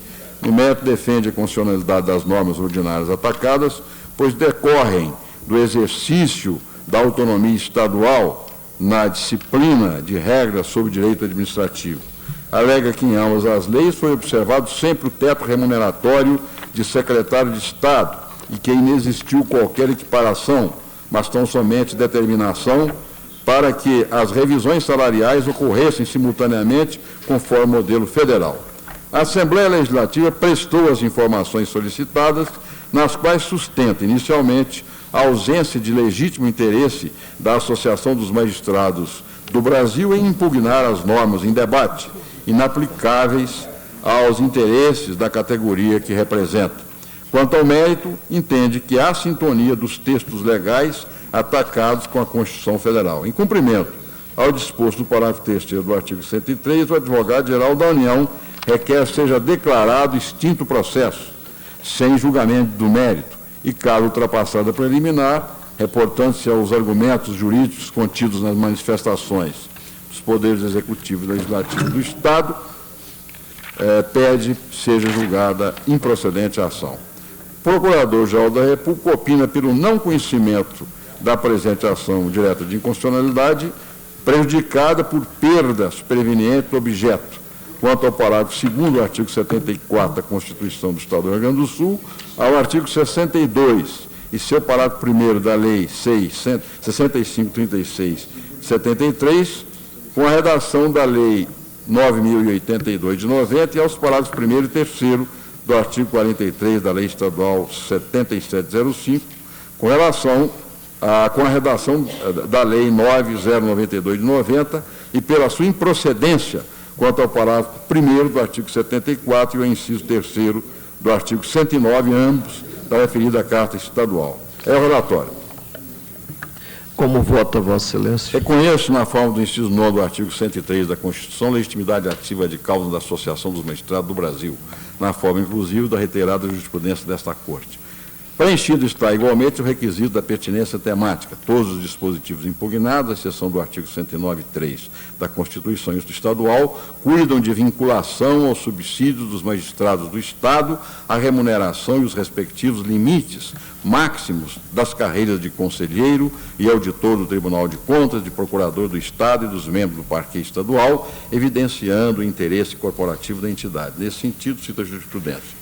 Com referência ao também impugnado inciso 3º do artigo 109 da Constituição do Estado, que confere ao Ministério Público a iniciativa de leis dispondo sobre os vencimentos de seus membros e servidores, a relação de interesse subjetivo é indireta, pois decorre exatamente da atacada vinculação com a remuneração dos magistrados. Ademais, sendo o parquê órgão essencial ao funcionamento do Poder Judiciário, a defesa de seu regular funcionamento está inserida nas atribuições institucionais da requerente. Não procede a alegação da Advocacia Geral da União de que a inconstitucionalidade das normas impugnadas dependeria de seu cotejo com outros atos normativos.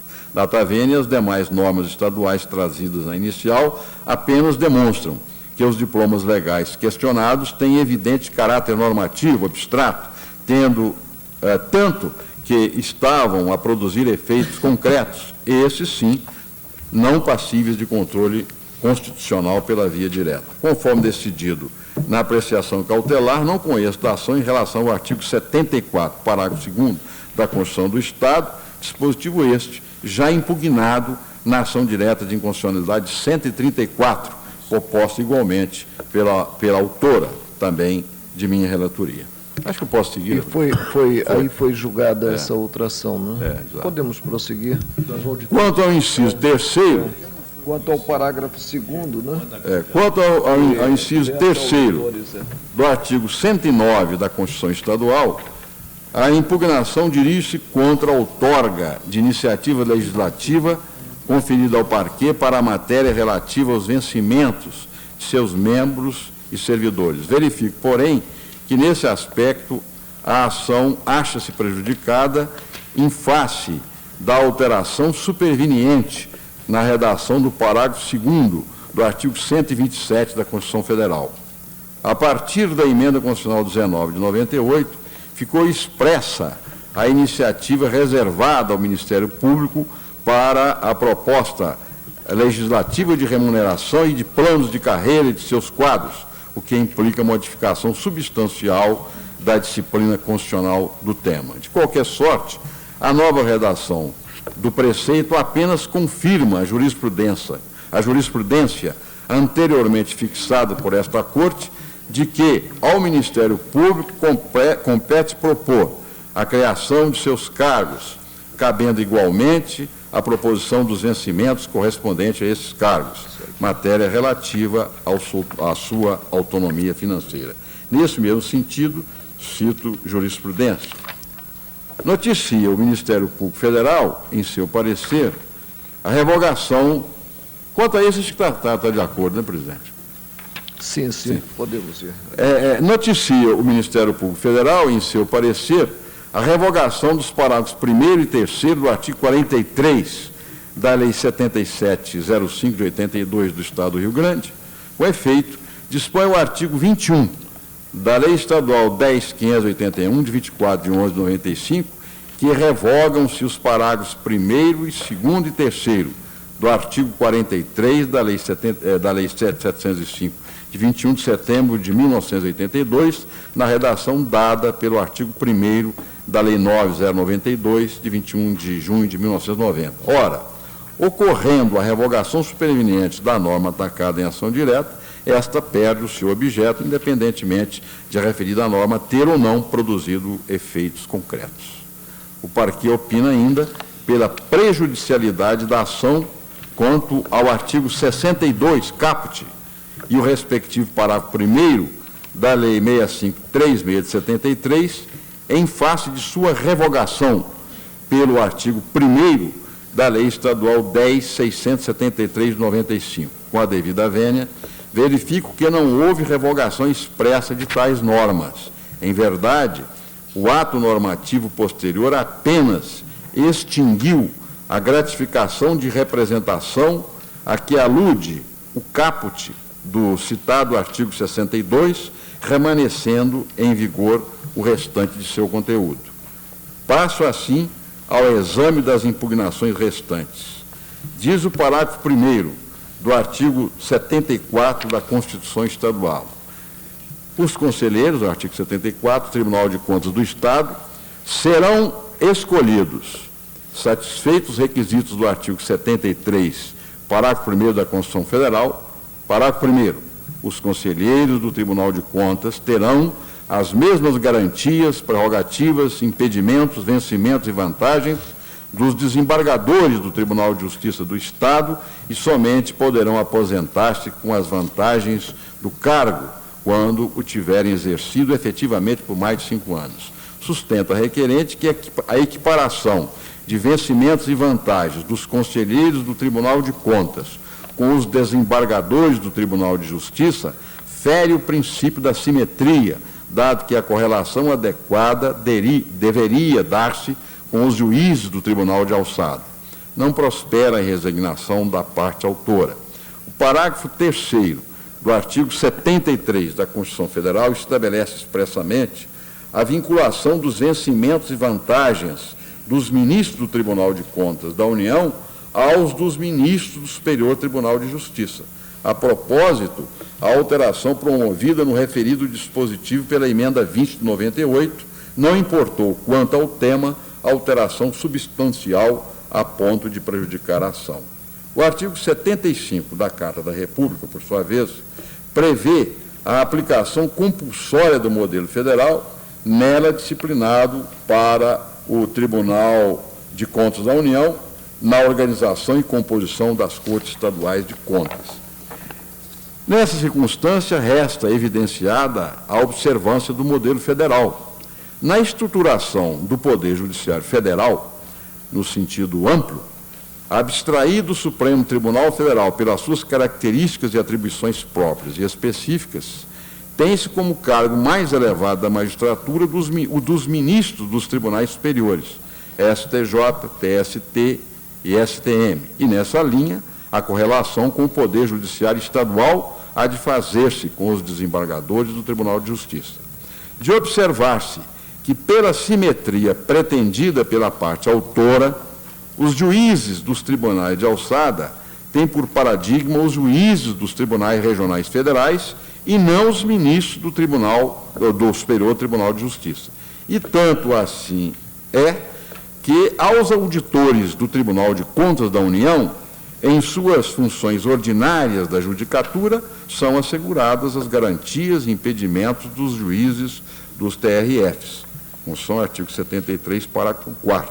De qualquer maneira, na estrutura do Judiciário Gaúcho não há mais tribunal de alçada, na forma do artigo 91 da Carta Estadual em vigor, o que inviabiliza de vez a pretensão. Observo que esta Corte, analisando situação análoga prevista na Constituição anterior, reconheceu que os conselheiros dos tribunais de contas fazem jus aos mesmos vencimentos dos desembargadores do Tribunal de Justiça, por força do disposto no parágrafo 2º do artigo 89 da Constituição Paulista, guardando simetria com a regra do parágrafo 3º do artigo 72 da Constituição Federal, que assegura aos ministros dos Tribunais de Contas da União os mesmos vencimentos dos ministros do Tribunal Federal de Recursos, RE 97, 858, Nery da Silveira, DJ de Tanto. tenho por improcedente a ação nesta parte. Finalmente, resta analisar a impugnação feita ao artigo 62 e a seu parágrafo 2º da Lei 6536 de 73, com a redação dada pela Lei 982 de 90. Os vencimentos do Procurador de Justiça e dos demais membros do Ministério Público serão constituídos de uma parte básica, acrescida de representação mensal, valor que, somado às vantagens decorrentes do tempo de serviço, não poderá exceder a qualquer título ao percebido em espécie pelos membros do Poder Judiciário, com classificação correspondente. Parágrafo 1º. A fixação da parte básica dos vencimentos a que se refere o artigo dependerá de autorização legislativa nos termos do artigo 109.3 da Constituição Estadual. E o parágrafo 2º, que foi impugnado, os reajustes dos vencimentos dos membros do Ministério Público ocorrerão nas mesmas datas e nos mesmos índices dos reajustes dos membros do Poder Judiciário. Registro de início que, embora requerente tenha se reportado no pedido ao parágrafo 1º como sendo o dispositivo atacado, na verdade, a impugnação destina-se materialmente ao parágrafo 2º, tendo havido claro erro de grafia na inicial. Tal conclusão resta cristalina não apenas pelo conteúdo das razões deduzidas, mas pela transcrição do texto legal em que a parte autora reproduz exatamente o teor do parágrafo 2º e não do 1º, como indicado. O caput do artigo 62 disciplina a composição dos vencimentos devidos aos membros do Ministério Público, estabelecendo em sua parte final que a remuneração não poderá exceder a qualquer título ao percebido em espécie pelos membros do Poder Judiciário, com classificação correspondente. Adota desta forma, como limite máximo, a contraprestação pecuniária a que têm direito os membros da magistratura estadual. Sustenta a requerente que os parâmetros aplicáveis aos membros do parquê devem ser os mesmos atribuídos aos servidores do Poder Executivo e não do Judiciário, aspas, tendo como teto a remuneração dos secretários de Estado, por símile do artigo 37 e 11 da Constituição Federal. Aduz ainda que a norma implicou em violação vedada pelo inciso 13 do artigo 37 antes citado. É certo que o dispositivo estabelece limite máximo de remuneração, mas efetivamente não equipara ou vincula automaticamente os vencimentos dos procuradores aos dos magistrados, sendo incogitável a alegação de afronta ao artigo 37.13 da Carta da República. Com relação ao teto, tem-se que o Ministério Público, embora detenha independência e autonomia funcional, não se caracteriza como um poder autônomo. Como observa Zé Afonso da Silva, suas atribuições, mesmo ampliadas aos níveis acima apontados, são ontologicamente de natureza executiva, sendo, pois, uma instituição vinculada ao Poder Executivo.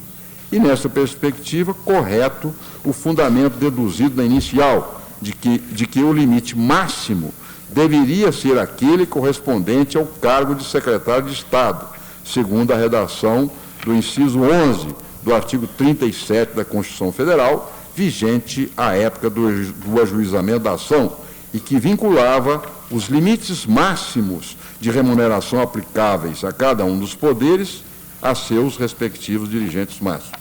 Nesse sentido, a jurisprudência do Tribunal. E cito aqui, em medida cautelar, 1756, Moreira, DJ de 6 de 11 de 98. Sem embargo de tal afirmação, não se pode desconsiderar que referido dispositivo teve sua redação alterada de forma substancial pela emenda constitucional 19. Na época da propositura da ação, vigia a seguinte redação do dispositivo constitucional tido como contrariado. Artigo 37.11. A lei fixará o limite máximo e a relação de valores entre a maior e a menor remuneração do servidor. Acho que eu não preciso de lei que todo mundo conhece. No curso da ação, sobreveio a emenda constitucional 19, que alterou a redação do inciso 11 do artigo 37 verbis. 11. A remuneração e o subsídio dos ocupantes de cargos, funções e empregos públicos da administração direta, autárquica e fundacional, dos membros de qualquer dos poderes da União, dos Estados, do Distrito Federal e dos municípios, dos detentores de mandato eletivo e dos demais agentes políticos e os proventos, pensões ou outra espécie remuneratória, percebidos cumulativo ou não, incluídas as vantagens pessoais ou de qualquer outra natureza, não poderão exceder o subsídio mensal em espécie dos ministros do Supremo Tribunal Federal. Com o advento da alteração do dispositivo constitucional tido como violado, torna-se impossível o controle concentrado da norma impugnada, conforme reiteradas decisões nesse sentido. A DIS 709, Brossard, 154 Moreira, 1674 Sidney, entre outros precedentes. Mais recentemente, o tribunal, analisando exatamente esse mesmo dispositivo, decidiu pelo não conhecimento da ação, a de 1550, DJ de 20/9/01. Cumpre, entretanto, deixar claro que o não conhecimento da ação nesta parte não impede o debate do tema pela via do controle difuso, até porque esta Corte já fixou o entendimento de que, enquanto não forem fixados por lei os subsídios dos ministros do Supremo Tribunal Federal, subsiste integralmente o sistema anterior, inclusive a previsão original do inciso 11 do artigo 37 da Carta Federal. RE 285, 706, pertence a O 524 Jobim, etc. Decisão, nesse mesmo sentido, foi tomada por esta Corte em sessão administrativa de 24 de junho de 1998, que assim concluiu. Deliberou-se também que até que se edite a lei definidora de subsídio mensal a ser pago ao ministro do Supremo Tribunal Federal, prevalecerão os tetos estabelecidos para os 3 poderes da República, no artigo 37 e 11 da Constituição, na redação anterior a que lhe foi dada pela Emenda Constitucional 19 de 98. Finalmente, com relação ao dispositivo que estabelece o reajuste dos vencimentos dos membros do Ministério Público Local nas mesmas datas e nos mesmos índices das correções fixadas para os membros do Poder Judiciário, parágrafo 2º do antes referido artigo 62, aflora manifesta sua contrariedade à vedação do inciso 13 do artigo 37 da Constituição, que proíbe expressamente vinculações de quaisquer espécies para efeito de remuneração de pessoal no serviço público. De fato, tal preceito impõe ao poder público o dever de atualizar os vencimentos nele regulados nos mesmos níveis de reajustes concedidos à magistratura estadual, caracterizando vinculação proibida pela ordem constitucional vigente. No mesmo sentido, cito aqui os precedentes. Nesse aspecto, anoto que a alteração introduzida pela Emenda Constitucional 19 não se revela substancial a ponto de obstar o prosseguimento desta ação, daí porque, nesse ponto, a ação deve ser julgada procedente. Ante essas circunstâncias, e aqui eu concluo, senhor presidente, conheço em parte da ação e na parte conhecida declaro a inconstitucionalidade do parágrafo 2º do artigo 62 da Lei 6536, de 31/01 de 73 do Estado do Rio Grande do Sul, com a redação dada pela Lei 9.082, de 11 de junho de 1999, e improcedente a ação quanto ao parágrafo 1º do artigo 74 da Constituição, e, finalmente, julgo prejudicada a ação quanto ao inciso 3º do artigo 109 da Constituição do Estado e parágrafos 1º e 3º do artigo 43 da Lei 7505, de 21/9 de 82, também do Estado gaúcho. Apenas uma dúvida, ministro, e para refletirmos, o tribunal assentou que o sistema pretérito, o sistema originário da Carta, quanto a essa problemática do teto, continua em pleno vigor, até vir a ser fixado o subsídio, né? Exato. Esse dado não deveria ser levado em conta, inclusive no processo objetivo, porque Vossa Excelência aponta que haveria o prejuízo, tendo em conta que a norma de parâmetro maior, que é a Constituição, teria sido alterada, elegendo-se o vencimento de ministro supremo como teto, né? Ou seja, o subsídio, né? Que ainda não foi fixado como teto. Talvez, não sei, os colegas o que pensam sobre essa matéria. Esse aí seria qual o dispositivo? Vossa Excelência entende que não estaria prejudicado? Não estaria porque não há eficácia. Exato. Da emenda 19, subsiste ainda o regime anterior, em face do qual não é, deveria o ato impugnado ser confrontado. Quer dizer, então o paradigma não teria sofrido alteração. Mas não é isso. Porque foi o que o tribunal proclamou, no tanto que encaminhou o projeto. Ou seja, ele entende que, como não é possível... Especificamente, assim? Eu vou verificar. Porque nós entendemos que subsiste ainda o regime. Entendemos que está prejudicado. Recentemente. Eu também recordo da matéria, agora não sei qual foi a conclusão. O nosso ministro Pertence vai encontrar o banco de dados, né? Fabuloso.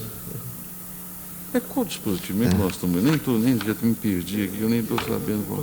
Acho que é para deixa eu ver. Porque Vossa Excelência mesmo consigna no voto que o Supremo já proclamou que está em vigor, né? Não estou sabendo, eu não me perdi aqui.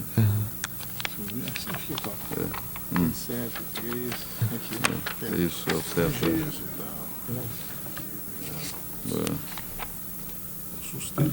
O parâmetro. Olha, vamos fazer o seguinte, apenas para uma pesquisa, talvez considerado um informativo, né? Suspendemos a sessão por 30 minutos e aí retomamos, né, a matéria com o voto de Vossa Excelência já proferido. Perfeito. Eu não entendi ainda direito o que é que... Nós vamos para um rápido intervalo e no retorno vamos conferir quais foram as decisões dos ministros do STF na sessão plenária do dia 21 de novembro de 2002.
Ministro... Eu estou julgando improcedente. Improcedente, pedido.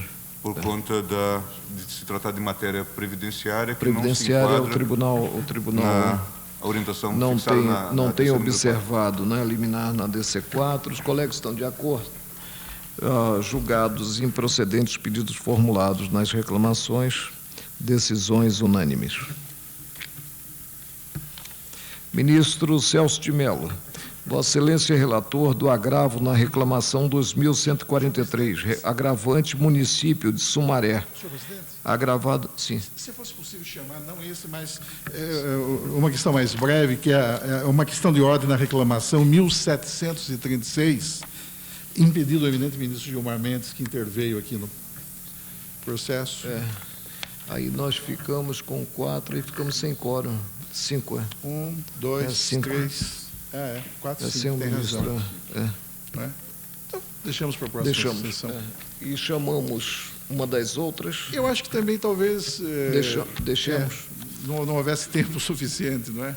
Ok. Vamos encerrar a sessão, né? Declaro encerrada a sessão.